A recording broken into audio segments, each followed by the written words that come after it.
안녕하세요. 책 읽어주는 한사련입니다. 이영은 교수님의 대한민국 이야기 22번째 시간인데요.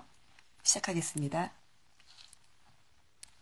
문명사의 대전환, 일본군 위안부 문제의 실체, 혼동의 기억이 성립하는 과정. 정신대의 실체가 원래 이와 같았기 때문에 1950년대까지만 해도 정신대를 위안부로 혼동하는 한국인의 집단 기억은 성립해 있지 않았다고 보입니다. 예컨대 1946년에 나온 이태준의 소설 해방 전후에 다음과 같은 장면이 나옵니다. 당신은 며칠 안 남았다고 하지만 특공된지 정신된지 그 악지 센 것들이 끝까지 1인 1함으로 버틴다면 아무리 물자 많은 미국이라도 일본 병정 수요치 마냥 군함을 만들 수 없을 거요. 일본이 망하기란 하늘의 별따기 같은 걸 기다리나 보. 일제가 곧 망할 것이라는 주인공 현의 말을 반박하는 아내의 말입니다. 여기서 정신대는 특공대의 뜻으로 쓰이고 있습니다. 실제 정신대라는 말을 일본어 사전에서 찾으면 위험한 임무를 수행하기 위해 몸을 던지는 각오로 조직된 부대라고 되어 있습니다. 그래서 원래 정신대라 하면 여자 정신대만이 아니라 여러 가지 명칭과 목적이 정신대가 있었던 거죠. 다시 말해 다양한 목적의 특공대가 있었지요. 그랬기 때문에 이태준도 그의 소설에서 특공대인지 정신대인지라 하면서 이 둘을 동어 반복의 형태로 나열했던 겁니다. 뒤이어 1952년이 되면 신석구 선생이 지은 우리나라의 생활이라는 교과서에서 정신대란 말이 다음과 같이 쓰이고 있습니다. 노소 남녀를 물러나고 혹은 징용, 혹은 징병, 혹은 학병, 혹은 보국대, 혹은 정신대 등으로 붙들어가서 맘에 없는 과중한 노동을 시켰기 때문에 죽은 자가 심히 많았으며 최후에는 소위 국민위용대를 조직하여 전 국민을 전쟁에 몰살시키려 하였으며 여기서 정신대는 맘에 없는 과중한 노동의 다양한 형태 가운데로 열거되어 있는데요. 앞서 설명한 군수공장으로 투입된 여인들의 근로조직을 가리키고 있음을 쉽게 짐작할 수 있습니다. 위안부의 접대 행위를 노동이라고 부르는 것은 한국인이 일반적 어느 감각에서 무리이기 때문입니다. 이 신석구 선생의 역사교과서는 1962년까지 발행되었습니다. 역사교과서의 기술이 지니는 이의는 간단하지 않습니다. 과거사에 대한 국민의 집단 기억을 공적으로 반영하기 때문입니다. 그러한 역사 교과서에서 정신대는 1960년대 초까지 위안부의 뜻이 아니었습니다. 다시 말해 해방 후부터 1960년대 초까지는 정신대를 위안부와 동일시하는 오늘날과 같은 한국인의 집단 기억은 일반적으로 성립해 있지 않았던 것이죠. 물론 양자를 혼동하는 개인의 개별적인 기억은 정신대가 모집되었던 1944년 당시부터 있었다고 보입니다만 저는 어디까지나 국민의 집단 기억에 대해 이야기하고 있습니다. 이 점을 분명히 해두고 싶군요. 1962년 신석호의 역사교과서가 중단된 다음 1979년까지 역사교과서는 정신대나 위안부에 관해 특별히 언급하고 있지 않습니다. 그렇지만 그 기간에 알게 모르게 국민이 집단 기억에 있어서 정신대 실체가 위안부로 슬슬 바뀌고 있었다고 생각됩니다.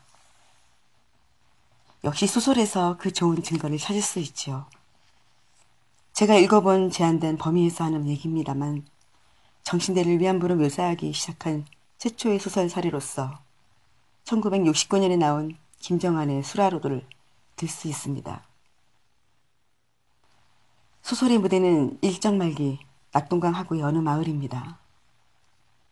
이화무도라고 창시한 마을에 구장이 처녀들을 정신대로 징발하려 합니다. 김정한은 정신대에 대해 다음과 같이 이야기합니다. 저희들 말로는 전력 증강을 위한 여자 정신대원이란 것인데 일본 스즈오카라든가 어딘가에 있는 비행기 낙하산 만드는 공장과 또 무슨 군수 공장에 취직시킨다고 했지만 막상 간 사람들로부터 새어나온 소식에 의하면 모조리 일본 병정들이 위안부로 중국 남북 지방으로 끌려갔다는 것이었다. 이 장면을 여러 가지를 시사하고 있습니다. 김정한은 1908년생으로서 식민지기를 몸소 겪은 분이지요. 그래서 오늘날 대다수의 한국인들이 알지 못하는 정신대의 원래 뜻을 정확히 이야기하고 있습니다. 일본이 군수공장으로 간 여인들이라고 말합니다.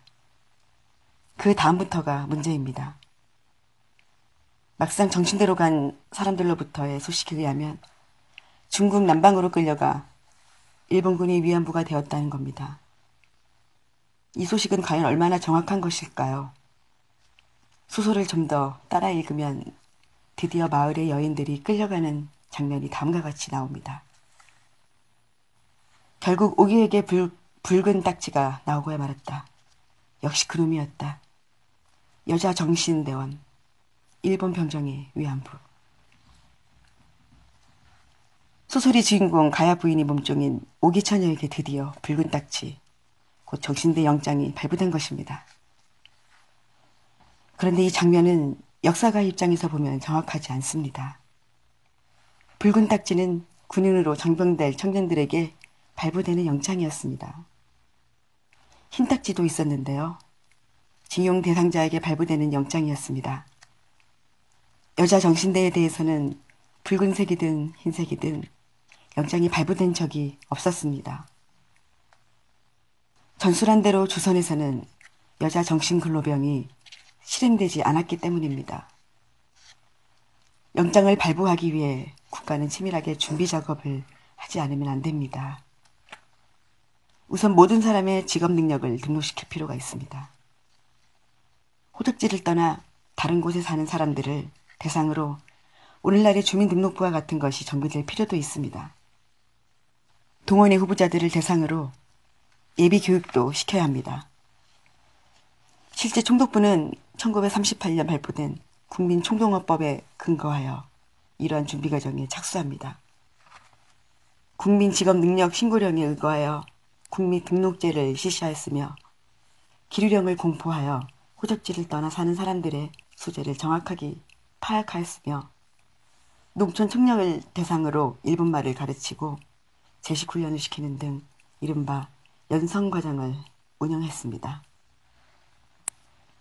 총독부가 1944년 징병제와 국민 징용령을 실시할 수 있었던 것은 사전에 이 같은 준비 작업이 치밀히 이루어졌기 때문입니다. 그런데 여자들을 대상으로 해서는 그러한 준비 작업이 없었습니다. 그래서 일본에서 1944년 8월 여자 정신근로령이 발동되었지만 조선에서는 실행하려야 할 수 없는 객관적인 여건이었지요. 그래서 앞서 이야기한 대로 여자들이 학교나 직장, 단위로 정신대로 간 것은 사실상 강제였습니다만 형식적으로는 언제까지나 지원이었습니다. 그래서 무슨 딱지 같은 것이 발부된 적은 없었던 것이죠. 김정한은 소설가이기 때문에 역사가처럼 당시 이 사정을 이렇게까지 자세히 알 수는 없었습니다. 그가 알고 있는 것은 당시 붉은 딱지가 조선인을 상대로 발부되었다는 사실, 여인들이 정신대로 나갔다는 사실, 그리고 위안부로 끌려간 여인들이 있었다는 사실 등입니다. 그는 장소와 시간을 달리하는 이 세 가지 사건을 그 스스로도 당시 기억이 희미해질 무렵인 1969년에 이르러 어렵지 않게 하나로 통합하였습니다. 그래서 이와 같이 붉은 딱지가 발부된 여자정신대, 일본 병정이 위안부라는 역사적 사실이 생겨난 겁니다. 그야말로 소설처럼 쓴 소설이지요. 그렇지만 소설의 힘은 위대합니다. 일제의 식민지 지배에 대해 분노하는 국민들의 마음에 소설은 사실처럼 받아들여질 수밖에 없는 것이죠.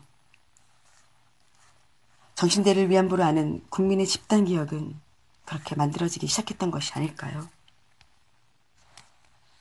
물론 제가 읽었던 좁은 범위 근거에서 하는 말입니다. 네, 여기까지 하겠습니다.